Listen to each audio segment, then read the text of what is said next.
Good morning. Is this Howard Jones? Yes, it is, yeah. Hi there. Howard, my name is John. I'm from musicfrenzy.net, and Great. I got some information about a very cool new multimedia project called Engage, which you had premiered earlier this year in London and in LA. What can you tell me about Engage and more about the project? Well, I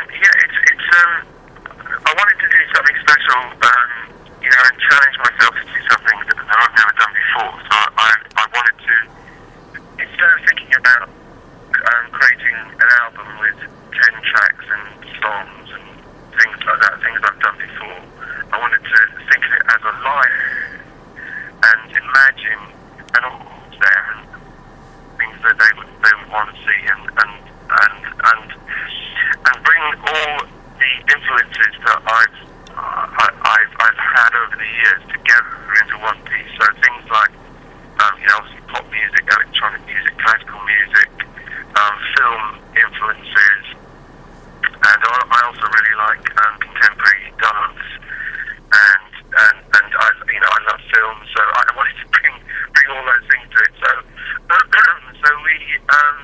really it's not a conventional CD, and it's more like a film. But the ultimate goal of it was to be a sort of an experience that you had at the show. So it's quite difficult to explain in a way, but I hope that gives you an idea. It does, and I know that there was a smart app developed to go along with the project. So how does that interaction work with what you do on stage?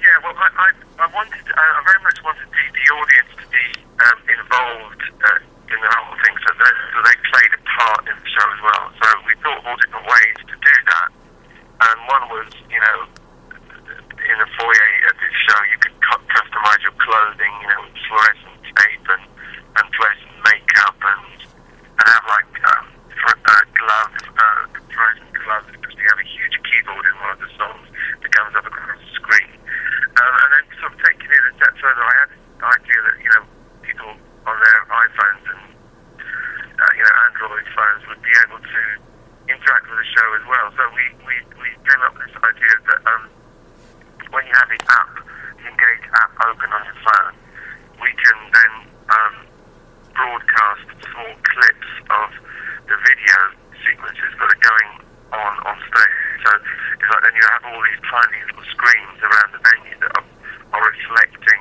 the sort of big picture on the stage. So that's we're going to keep developing that idea, because it's just it worked really well when we did the show in London and LA. Yeah, and I'll tell you, that's pretty inventive, Howard, because nowadays when you go to a concert, I don't know how many people are actually watching the concert or looking at the concert through their cell phone anyway. So that's pretty smart. Yeah, that's right. That's right. Well, it was a way, it was a way to sort of involve people. People will want to bring their phones. They will want to have them there, and this is a way of involving and engaging people in the show without them having to look, be filming the whole thing. Sure. Well, I'll tell you, I went on to your website, howardjones.com, and I saw that there's a video of the song Joy taken from Engage, and it's awesome. I mean, it's very intriguing because, you have the live performance of yourself and the band on stage, and, there's the visuals going on and lights. It is a whole experience. It's very exciting. Yes, that's right. I hope, I hope I'll be able to perform it more often. We're planning another Engage show in New York, the 21st of November. So, and then, I'd like to do more, but it's quite a costly show to put on. So that's, I'd love to take it on the road, and play it for people all over the place. Before I start getting into a little bit about the classics that I grew up with, for people here in the States who may have lost touch with Howard Jones since that time up until now, can you just give me a little brief synopsis of what you've been up to? I know that, or you have been working with developing different musical equipment, synthesizers and so forth. Well, basically I've been doing what an artist would normally do, which is, I've been making albums and touring. So So really, that's what I've done. The whole 30 years really. Mm-hmm. I mean, there's a few little things on this, that I've worked with young artists to help develop them, and I've worked as a musical director of a choir, and I've done lots of sort of projects on the side, but my main thing has always been, I've been touring and in various different ways, various different bands, and also making new music as well. Right. It's just good to see that you're back with this big production. Is it out already on CD and DVD? Yeah, it's up on iTunes, and you can check it out. It's on Spotify, and I think the film is available on iTunes as well to download if you want to.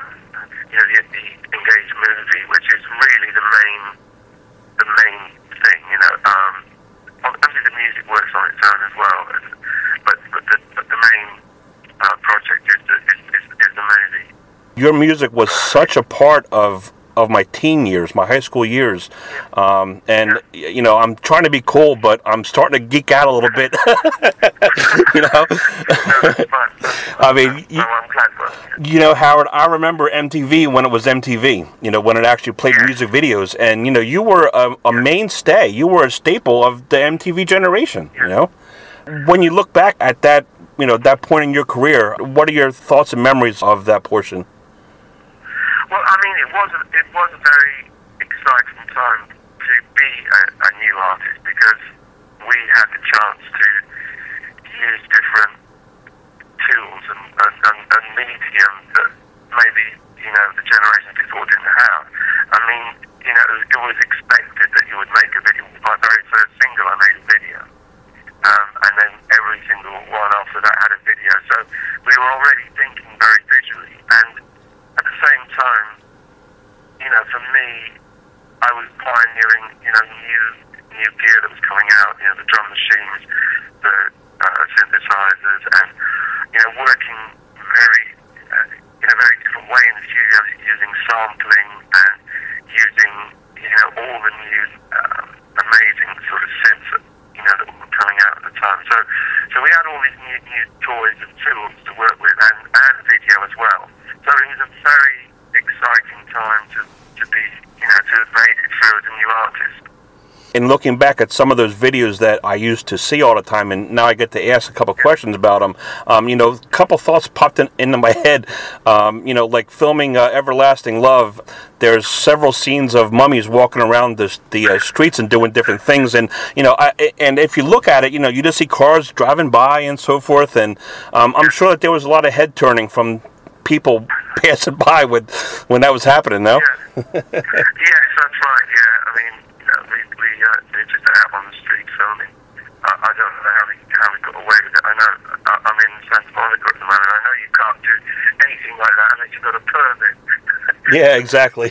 But, When New Song came out and broke through here in the States, it's such a bouncy song, and I think that a lot of your music, are very positive and very high energy.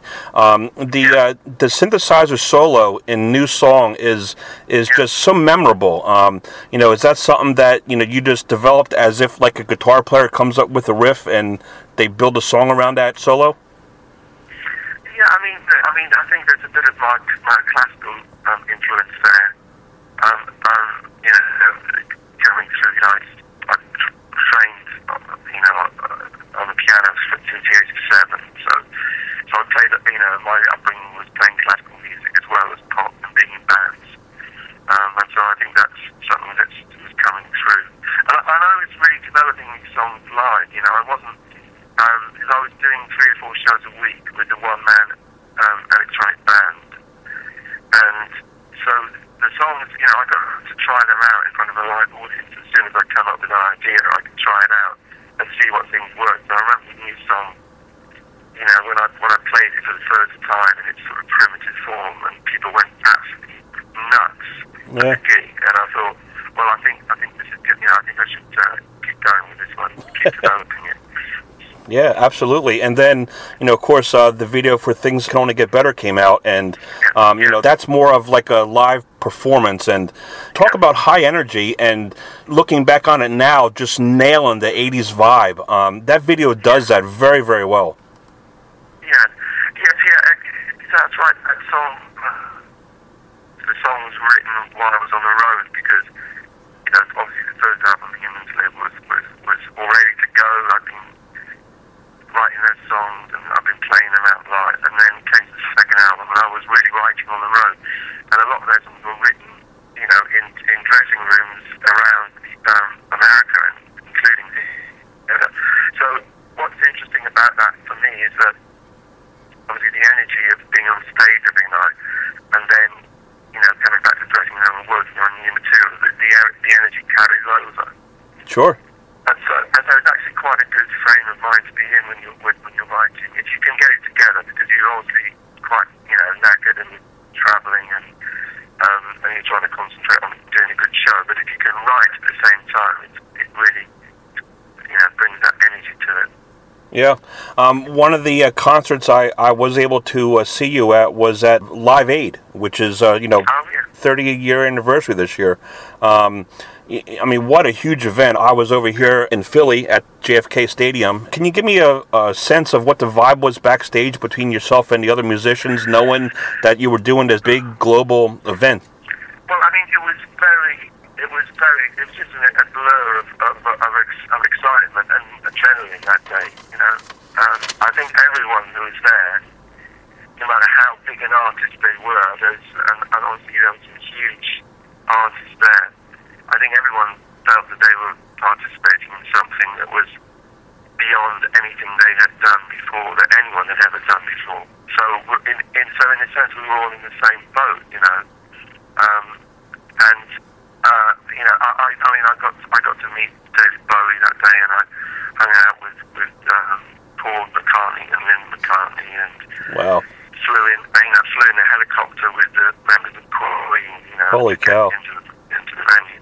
So it was really one of those, I met Diana and Charles, and it just goes on and on. It was oh my gosh. Day. So what's interesting, you can, the moments that I spent on stage, I can almost remember every second of it, because it was, your brain is like on fire, with fear and excitement at the same time, so it sort of really embeds itself in your memory. It was exciting for me being a young man, in the audience, just watching everything, so I could only imagine being around everyone and being a part of that. It must have been incredible. Yes, it was. Yeah, absolutely. Very cool. I gotta say, some artists, as they get older, their voice goes away, but your voice sounds good, and the musical talent's there, and I'm excited to see it. Fantastic. That's great. Thank you, John. Howard, I appreciate your time, and good luck, and hopefully I'll see you in November in New York. Yeah, okay, brilliant. All right, sir. Thank you, and have a nice weekend, Howard. Yes, thanks, John. Thanks for doing the interview. No problem, sir. Okay. Bye-bye.